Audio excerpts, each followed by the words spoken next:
Today I will show you how you can change the background color of 2021 WordPress theme. Now to change the background color, first go to your WordPress admin. Here go to appearance, then go to customize.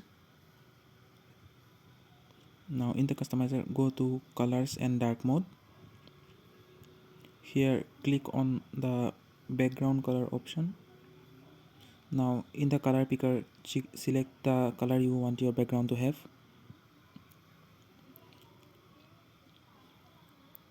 After that, you can also enter hex values here.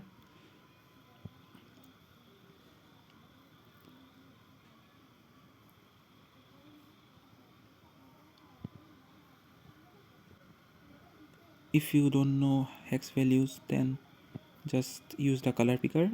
After that, click on the publish button. Now refresh your website to see the changes. There you go. That's how you can change the background color in 2021 WordPress theme. Now if you need any more help with this tutorial, then you can comment in the comment section. Thank you.